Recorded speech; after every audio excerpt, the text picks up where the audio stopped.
মামুকে নিয়ে আজকাল পার্সেল খুলছে, এই তো মামুও দেখবে, তাই না? তাই না? আচ্ছা, তুমি না দেয়ালের সাথে আটকেও রাখতে পারবা, খুব সুন্দর।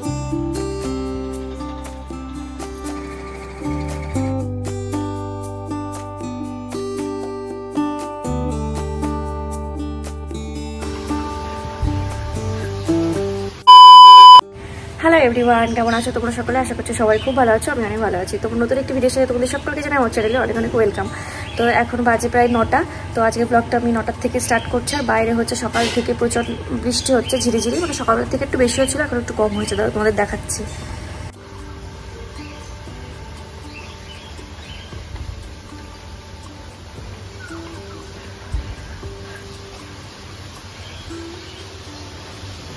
তো এই হচ্ছে বৃষ্টির অবস্থা, মানে সকাল থেকেই ওয়েদারটা একদম ঠান্ডা ঠান্ডা, বেশ ভালো। তো চলো এখন রান্নাঘরে যাবো, কি কি রান্না করছি সেটা তোমরা দেখতে থাকো। কি হয়েছে, কি হয়েছে? কিছু হয়নি, কিচ্ছু হয়নি, কিচ্ছু হয়নি। তো আমাদের ছোট্ট পুচকুটার সাথে খেলা করে আমি সোজা চলে এসেছি রান্নাঘরে। তো রান্নাঘরে এসে আমি ফার্স্টে ভাতটা তুলে দিয়েছি, সাইডে তোমরা দেখতেই পারছো। আর এদিকে আমি ভেজে নিচ্ছি এখন কুশি। তো কুশি ভাজা, ওদিকে ভাত আমার হয়ে গেছে, আর এদিকে আমি বসিয়ে দিয়েছি চাটা। কারণ সকালবেলা আমরা এখনও কেউই কিছু খাইনি, তো সেই জন্য ভাবলাম চলো চাটা বানিয়ে খেয়ে নিই আগে। প্রথমে কিন্তু চিনি ছাড়াই আমি চাটা বানিয়ে নিয়েছি, কারণ আমার শাশুড়ি মায়ের আছে সুগার। তো সেই জন্য মানে শাশুড়ি মা এটা তুলে রেখে সুগার ফ্রি দিয়ে তারপর আমরা চিনি দিয়ে এখন নিয়ে এসেছি। আর এদিকে দেখো ছোট্টটাকে নিয়ে আমরা রান্নাঘরে চলে এসেছি, কারণ এখন বাড়িতে কেউ নেই, ও কার কাছে থাকবে। তো তারপরে দেখো এদিকে আমি একটা ডিম সিদ্ধ করে নিচ্ছি, কারণ আমার মহারাজ ঘুম থেকে উঠলে তাকে দিতে হবে। তো এদিকে দেখো আমার কষি ভাজাটা কমপ্লিট হয়ে গেছে, এখন আমি করে নেব মাছ। তো দেখো এদিকে আমি মাছটাকে নুন হলুদ দিয়ে ভালো করে মাখিয়ে এখন একদম সুন্দর করে ভেজে নেব। এটা না কি মাছ আমার এখন ঠিক মনে পড়ছে না, মনে হয় মায়া মাছ হবে। তো এই মাছটা কিন্তু ভাজা খেতে এত টেস্টি লাগে, তোমাদের কি বলবো। আমি কিন্তু আগে খেতাম না, তারপরে একদিন একটু খেয়ে দেখলাম বেশ ভালোই লাগে। তো এদিকে দেখো আমি এখন এই মাছগুলোকে ভালোভাবে ভেজে নিচ্ছি। আর এদিকে আমি দিয়ে দিয়েছি লঙ্কা, তারপরে হচ্ছে রাঁধুনি ফোড়ন দিয়ে এদিকে আমি ভেন্ডি দিয়ে দিয়েছি, কারণ আজকে হবে হচ্ছে এই ছোটো মাছ দিয়ে ভেন্ডির তরকারি। তো সেরকমভাবে আমি দেখো এদিকে ভেন্ডিটা ভালো করে কষিয়ে নিয়ে আর কি তারপরে জল দিয়ে দিয়েছি। এখন আমার এদিকে মাছ ভাজাটাও কমপ্লিট হয়ে গেছে।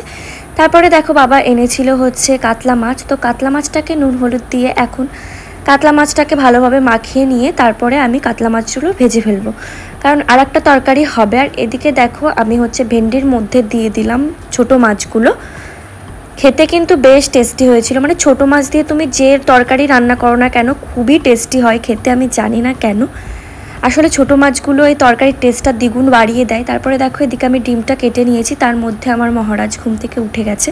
মানে মহারাজ বলে কাকে বলছি বুঝতেই পারছো, আমার বর উঠে গেছে। তো এদিকে ওর ব্রেকফাস্টটা আমি রেডি করে নিয়েছি, এখন ওকে গিয়ে আমি দিয়ে আসি। চলো। ওর কিন্তু ঘুম থেকে ওঠার পরে কিছু একটা না খেলে মোট কথা ওর ভালো লাগে না, মানে সকালবেলা উঠে ওর ব্রাশ করার পরে খুব খিদে পেয়ে যায়। তো সেই জন্য ওকে ফার্স্টেই মানে ঘুম থেকে ওঠার পরপরই আমার সব রেডি করে রাখতে হয়, ওঠার সাথে সাথে আমার দিতে হয়। আর হচ্ছে ও হচ্ছে মানে আগে চা করে রাখলে সেটা খায় না, মানে কালো হয়ে যায় চাটা, তো সেই জন্য নতুন করে বানিয়ে দিতে হয়। আর এদিকে দেখো তারপরে আমার ভেন্ডিটা হয়ে গেছে। আর এদিকে আমি এখন ফোড়ন দিয়ে দিচ্ছি জিরে ফোড়ন আর রাঁধুনি দুটো মিশিয়ে দিয়ে দিয়েছি। তারপরে দেখো এদিকে আমার তরকারি মোটামুটি রেডি। এদিকে হচ্ছে মুই কচুর তরকারি হচ্ছে, রান্না এখনো হয়নি, মানে হয়ে গেছে প্রায়, শুধু একটা তরকারি করলে হয়ে যাবে। তো ভাবলাম একটু বলে আসি ওকে, আমাদের খাওয়ার ইচ্ছা হয়েছে। তো ভালো আমাকে বলি এনে দেবা, দেবো। ওকে চলে যাই। দেবো না দেবা তুমি, আমি জানি। তো রান্নাঘর থেকে আস্তে আস্তে এসেই দেখি আমার ননদিনী এদিকে বাসনগুলো মেজে নিচ্ছে। ওর মুখটা দেখে তোমরা হয়তো বুঝতে পারছো, কারণ কি ওকে রাত্রিবেলায় ঠিক ঘুমাতে দেয় না, মানে পুচকুটা খুব ডিস্টার্ব করে, যার জন্য রাত্রিবেলায় ঘুম হয় না। তোমরা আবার অন্য কিছু ভেবো না। তো যাই হোক, আমার ননদ কিন্তু আমাকে কাজকর্মে প্রচুর হেল্প করে, মানে সত্যি বলতে এরকম ননদ পাওয়া ভাগ্যের ব্যাপার। তো আমার ননদ বলতে পারো যে আমার একদম বেস্ট ফ্রেন্ডের মতো, মানে ও যখন থাকে এই বাড়িতে তখন সারাদিন আমাদের গল্প করতে করতে কোন দিক দিয়ে দিন কেটে যায় বোঝাই যায় না। বসার স্টাইল তোমার, এটা হচ্ছে রাজাদের বসার স্টাইল। দেখি কি বললে? রাজা রাজা রাজা, হ্যাঁ মনে হচ্ছে সেই ফুটপাতে জুতো পরিষ্কার করতে বসে না, তাদের মতো বসেছো, বুঝলে?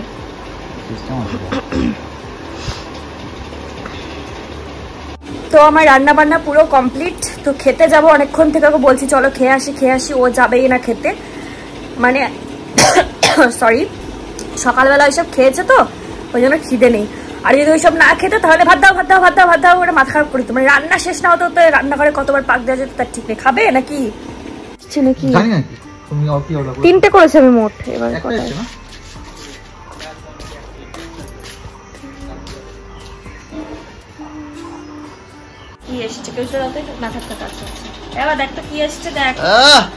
তোমার তো দুজনের জামা ম্যাচিং হয়ে গেছে দেখছি।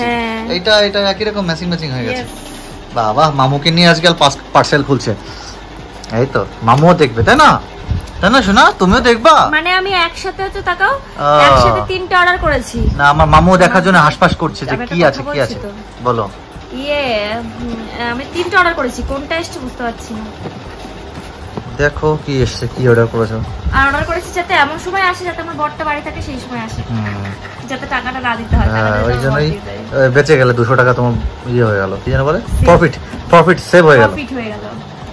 ভাত কাপড়ের দায়িত্ব নিয়েছো, এটা তো হবেই। ভাত কাপড়ের দায়িত্ব নিয়েছি, এটা তো ভাত কাপড় না, এটা তো আলাদা জিনিস। কথা সবকিছু দায়িত্ব সে ঠিক আছে, কিন্তু এটা তো ভাত কাপড় না, এর মধ্যে ভাতও নেই কাপড়ও নেই, বুঝলে? খোলো, এবার কাটতে হবে। এতক্ষণ যদি কাটতে সময় লাগে। আরে টুনটুনিটা কেমন করে বসে আছে দেখো। টুনটুনিটা চুপ করে বসে আছে, ও খোলা দেখছে কি করে মামি কি করে, তাই না মামু? তাই তো বলে ইয়েস মামু। এই যে এটা এসছে, এটা হচ্ছে একটা মেকআপ অর্গানাইজার, মানে মেকআপ অর্গানাইজ করে রাখার জন্য। মানে আমার ড্রেসিং টেবিলের ভেতরটা এত অগোছালো হয়ে থাকে, একটু যদি এইসব এটা তোমার সে গিফট দিল নাকি? দিয়েছে ওটা। কি এটা? ওটা হচ্ছে হ্যাঙ্গার, ও গেলে সে তাড়িয়ে দিতে হয়। এই না ঠিকই দিয়েছে, দেখো কি আছে। বাহ, খুব সুন্দর। এখানে হচ্ছে মেকআপের লিপস্টিক গুলো সেট গুছিয়ে রাখবো, এখানে ব্রাশ গুলো রাখবো, এখানে হয়তো দুটো লিপস্টিক রাখবো, এখানে ফাউন্ডেশন যেসব ক্রিম গুলো আছে সেগুলো নিয়ে আমি এক জায়গায় গুছিয়ে সুন্দর করে রেখে দেব। তোমার দোকান খুলবে সেরকম দোকান মতো সাজিয়ে রাখো। যা এইগুলো দিয়ে আমি সুন্দর করে গুছিয়ে রেখে দেব, যাতে ভেতরটা দেখতেও সুন্দর লাগে আর আমার জিনিসগুলো আমি তাড়াতাড়ি খুঁজে পাই, সেই জন্য। এই যে দেখো এরকম ভাবে দেখো ভিডিওটা দেখো, এই যে এরকম ভাবে গুছিয়ে রাখার জন্য, এরকম ভাবে তাই তো। তো আমি তো এখন একটু পরেই করবো, আমি তোমাদের দেখাচ্ছি পুরো রেডি করে কেমন হয় সুন্দর করে সাজানোটা। তো ড্রেসিং টেবিলটা আমার অনেক দিন ধরেই খুব অগোছালো হয়ে রয়েছে। মানে আমি ভাবছিলাম যে এমন কিছু আমি কিনবো যেগুলো হচ্ছে আমার ড্রেসিং টেবিলটাকে খুব সুন্দর করে গুছিয়ে রাখবে। তো সেই জন্য আমি অনলাইন থেকে কিছু জিনিস অর্ডার করেছিলাম। তো দেখো তার মধ্যে আমি এটা সাজিয়ে নিয়েছি। তোমরা যদি আমার ড্রেসিং টেবিল ট্যুর চাও তাহলে অবশ্যই আমাকে কমেন্ট করে জানিও, আমি অবশ্যই আমার ড্রেসিং টেবিল ট্যুর তোমাদের সাথে শেয়ার করব। তো তোমরা তো আমাকে দেখে বুঝতেই পারছো যে আমার স্নান টান হয়ে গেছে। তো স্নান করে পুজো দিয়ে এখন ঘরে আসলাম। এখন একটু দেখি ঘুমাবো, মানে ঘুমানোর ইচ্ছা আছে, দেখি যদি ঘুম আসে একটু শোবো আর কি। যদি ঘুম আসে তাহলে ঘুমিয়ে পড়লাম, আর যদি না আসে তাহলে আবার তোমাদের সাথে সন্ধ্যার সময় দেখা হচ্ছে। চলো, তো আমি একদম চলে এসেছি সন্ধ্যাবেলায়, পুরো অন্ধকার হয়ে গেছে বাইরে। তো আমাদের তো সকালবেলা তোমাদের বললাম যে ওকে বলছিলাম খিচুড়ি রান্না হবে, বাট এখন আমাদের প্ল্যানটা চেঞ্জ হয়েছে, কারণ বৃষ্টি হচ্ছে না। বৃষ্টি হলে তাও খিচুড়িটা করা যেত, তো কি বলছো, তো বৃষ্টি হচ্ছে না, যার জন্য ভাবলাম কি তাহলে একটু চেঞ্জ করি। তো কি না তো আমার ননদিনী বললো যে চিলি চিকেন করবে ও, তো চিলি চিকেন আর ভেবেছি হচ্ছে রুমালি রুটি করবো, দেখি কতদূর কি করতে পারি। এই নাও, এগুলো আনতে হবে। সবজি আছে নাকি? কিছু সবজি আছে, একটা জাস্ট ক্যাপসিকাম, আর কিছু নেই। আমার বর চলে এসেছে বাজার থেকে। এখন দেখো যেগুলো ওকে আনতে বলা হয়েছিল সেগুলো সব এনে দিয়েছে, আর এদিকে আমি ক্যাপসিকাম আর পেঁয়াজটাকে কেটে রেখে দিয়েছি। দেখে তো তোমরা বুঝতেই পারছো কি রান্না হবে। তো হ্যাঁ, আজকে চিলি চিকেন রান্না হবে, তোমাদের তো বললামই আগেই। আর এদিকে দেখো আমার ননদ হচ্ছে সবগুলো ম্যারিনেট করে রেখে দিচ্ছে, মানে ম্যারিনেটটা করে কিছুক্ষণ রাখতে হবে, তো সেই জন্য ম্যারিনেট করে কিছুক্ষণ আমরা ফ্রিজে এটাকে রেখে দিয়েছিলাম। তারপরে দেখো আমি এখানে পকোড়াগুলো ভেজে নিচ্ছি, তার মধ্যে আমরা খাওয়াও স্টার্ট করে দিয়েছি কিছু কিছু। তো আমি তোমাদের অল্প একটু দেখালাম, কারণ চিলি চিকেন আমার মনে হয় সবাই পারে কম বেশি, তো সেই জন্য আর পুরোটা দেখালাম না। তো এদিকে দেখো আমি সব ভেজে নিয়ে এখন এদিকে পেঁয়াজ ক্যাপসিকাম সব দিয়ে এখন যে আমি সসটা করে রেখেছিলাম সেই সসটা এর মধ্যে দিয়ে নিয়েছি। তারপরে দেখো আমার চিলি চিকেন একদমই রেডি। আর এদিকে বানিয়ে নিয়েছিলাম রুটি, তো রুমালি রুটি ভেবেছিলাম করব, বাট আমাদের ওটা করতে করতে অনেক রাত হয়ে গেছিলো, যার জন্য নর্মাল রুটি একটু পাতলা পাতলা করে নিয়েছিলাম। তো এদিকে দেখো সবাই খেতে বসে গেছে, আজকে সবাই মিলে একসাথে বসেছি, তো সেই জন্য নিচেই বসে গেলাম খেতে। তো দেখো এদিকে এই যে দুজনে বসে গেছে, মানে আমার নন্দাই আর আমার বর আর বাবা এদিকে আসছে ওই যে। তারপরে আমরা খাওয়া দাওয়া কমপ্লিট করে এখন এই যে দেখো কোল্ড ড্রিঙ্কস ঢেলে নিচ্ছে, তো কোল্ড ড্রিঙ্কস খেয়ে নেবো সবাই। তো এখন বেজে গেছে হচ্ছে 11:30 মতো, 11:30 থেকে একটু বেশি, সবে খাওয়া দাওয়া করে ঘরে আসলাম। তো চলো এখন এই যে কোল্ড ড্রিঙ্কস খাচ্ছি। তো চলো আজকের ভিডিওটা তাহলে আমি এখানেই শেষ করছি। তো কেমন লাগলো আজকে আমার সারাদিনের ব্লগটা তোমরা কিন্তু কমেন্ট করে জানিও। চলো আজকের মতো টাটা, তোমাদের সাথে দেখা হচ্ছে নেক্সট ভিডিওতে।